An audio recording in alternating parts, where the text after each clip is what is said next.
Welcome, and let's get started. Welcome, guys. Awesome having you tune in. We see Kenan watching live from the green room, J-Bay. So hopefully you can hear me loud and clear. I'm going to quickly just double do a guitar check.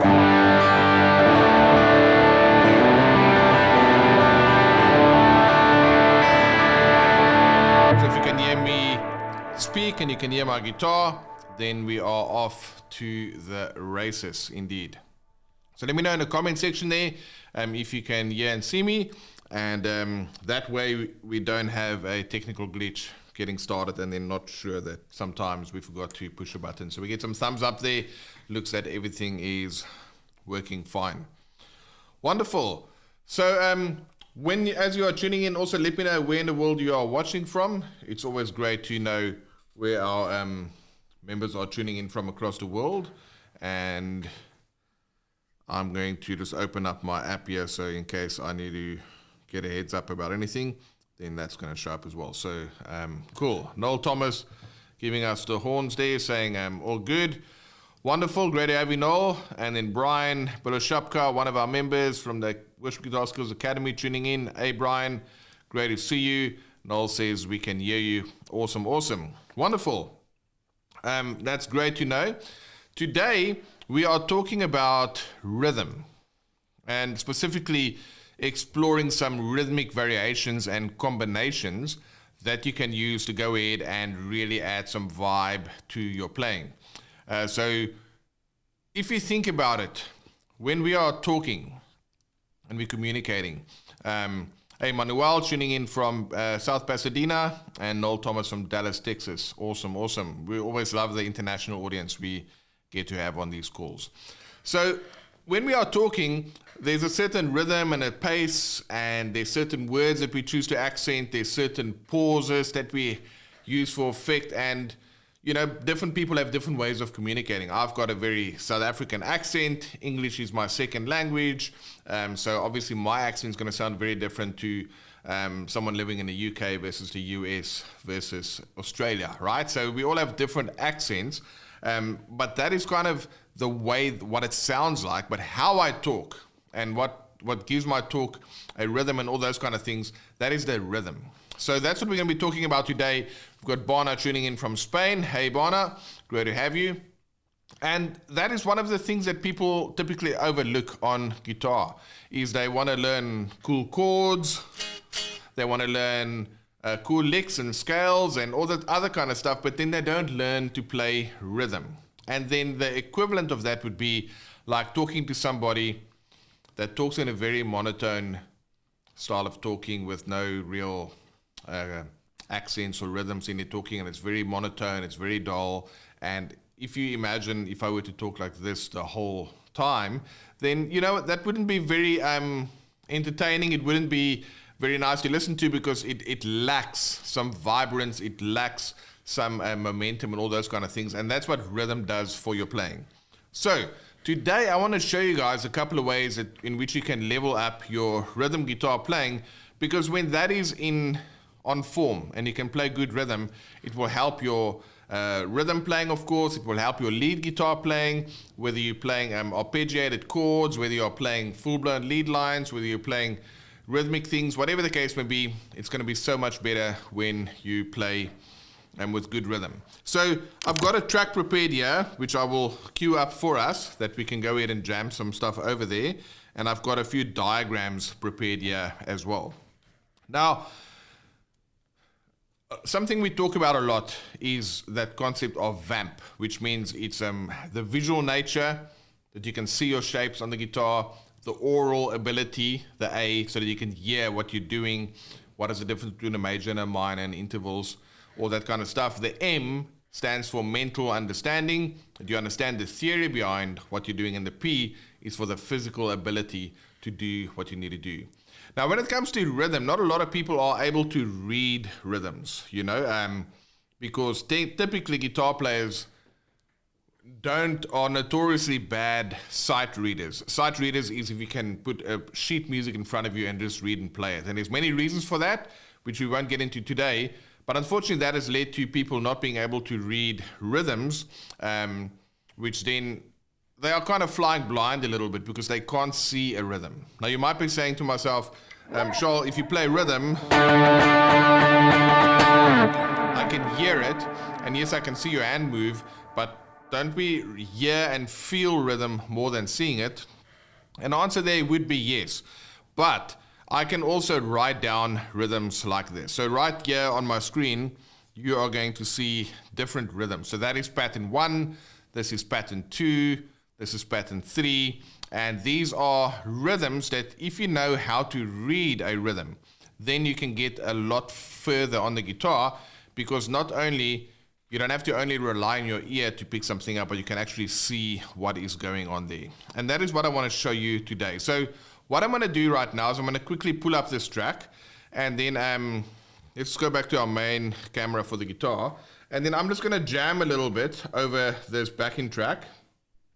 And then afterwards, we're going to come and look at, you know, what we can do from a rhythmic perspective. And just so you know, the chords here are D, G, B minor, and A. So I'm just going to play that. I'm going to play a couple of picking patterns, and then afterwards I'm going to show you where these rhythms come from, and then you can go ahead and put this to use in your own playing. Intro, 2, so here we go. 3, 4.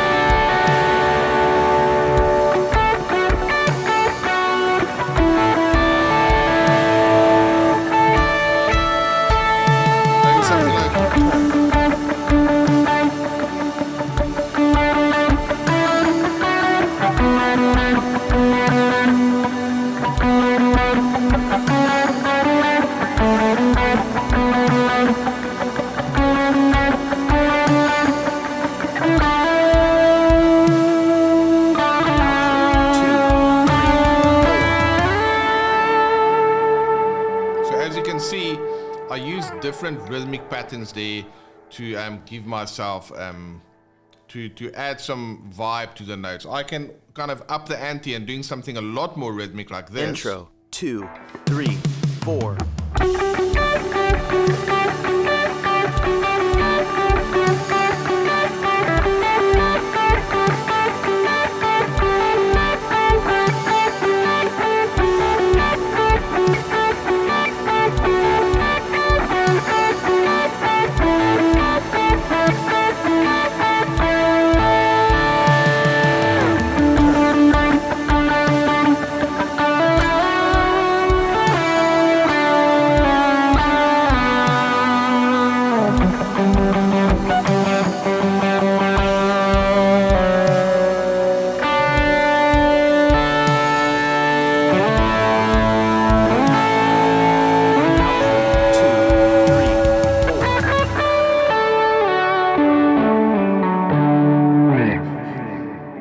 So those were a couple of different ways in which I was able to play the chords and kind of focus on what I'm playing there from a rhythmic perspective and a lead perspective. But there was a lot happening behind the scenes from the rhythm side, which is what I'm going to be showing you guys today. And we've got Kevin Newman tuning in a little late, saying hello from Texas. And we've got Antti from Finland giving us some feedback here on the mix. So let's see my guitar, if I can turn that down a little bit. Let me just quickly find the space to do that, and then we're going to be off to the races there in terms of the guitar. So I've just dragged it down a little bit there. So hopefully we've got a good mix here now.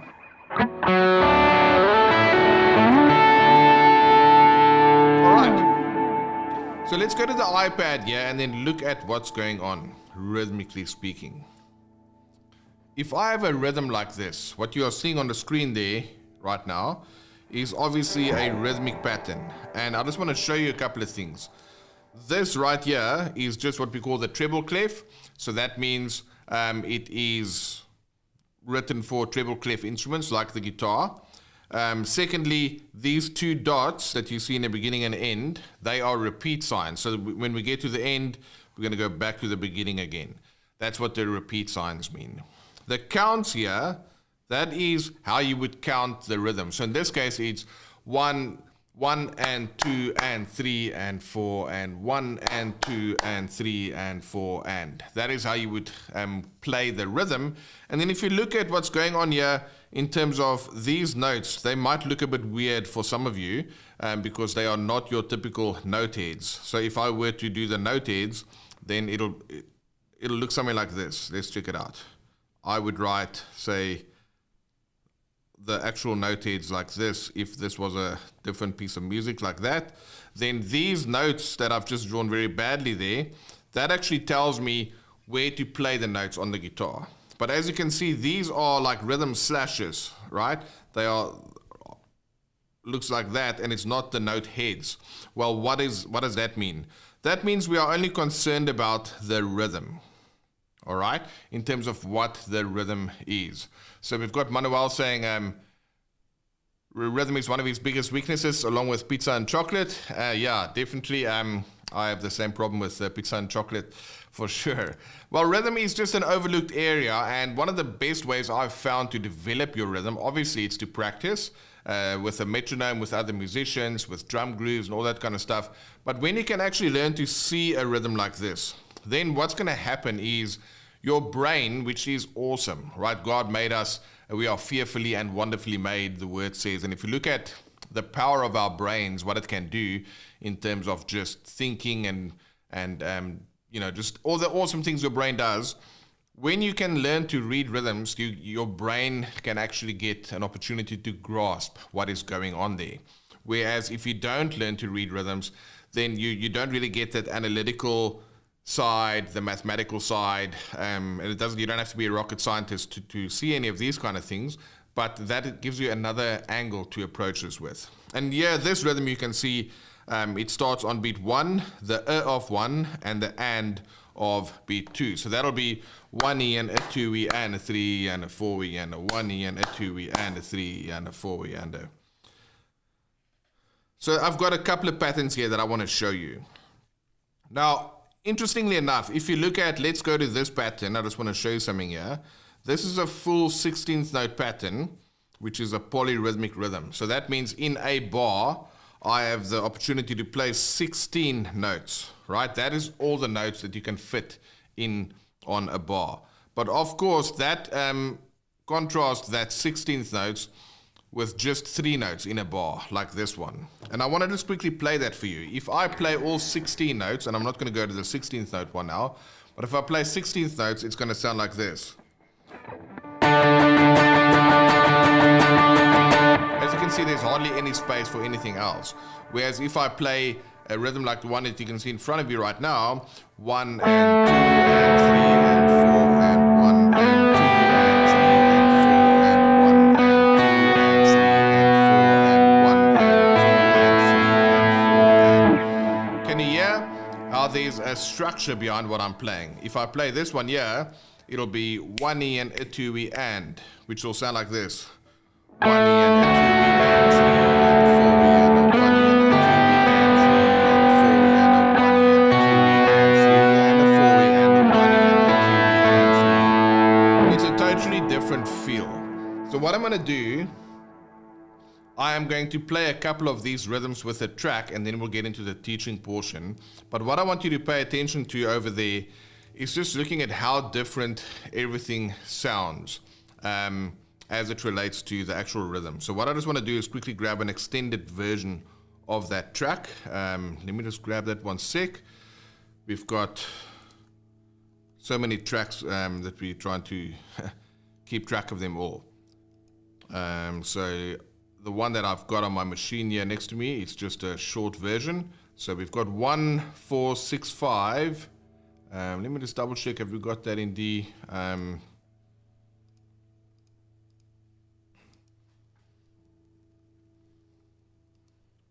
Okay, looks like I've got them all in G here, the extended ones. I just don't see the ones in D. So what I'm going to do then is I'll just play the same track again for us in the key of G major.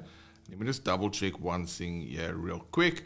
What I'm going to do and what I want you to pay attention to is as I'm playing these rhythms, then what you are going to notice is that a lot of them are going to sound totally different, right?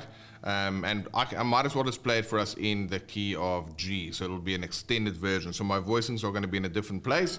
So instead of playing, let's go back to the guitar shot here.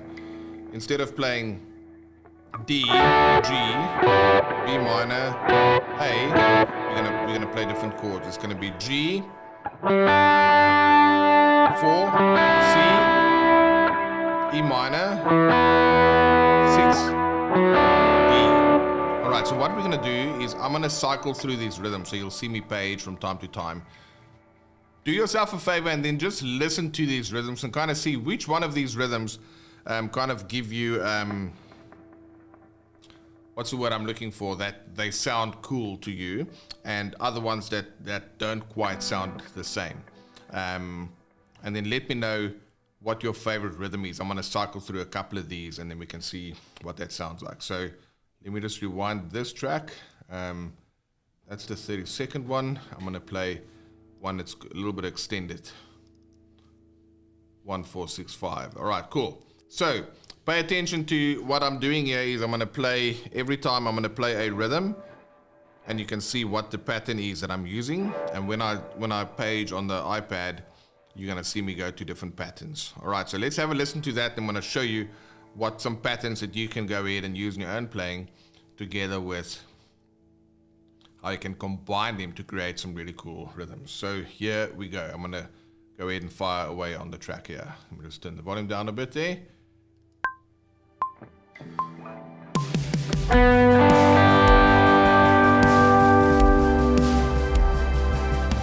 Let me get the double bars, because that's going to help you guys hear that a little bit better. I am going to play the double bars for us. I'm just quickly finding that on the tracks for us here. And by the way, if you are looking for these tracks, we are publishing a video on Tuesday that will have an opportunity for you to go ahead and grab these tracks. And I'll also put a link as soon as we're done with this lesson, that you can then go ahead and pick up some of these tracks. So here's our, let me just find the new tracks there.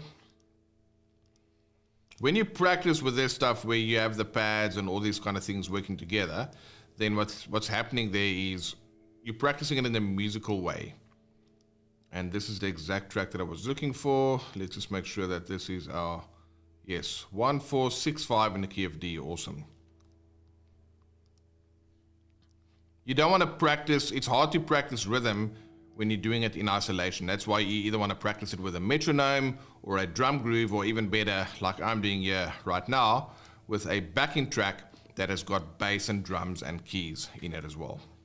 So let's go back to the iPad, and I'm going to cycle through these and then make a note of the ones that you like listening to. Intro, 2, 3, 4.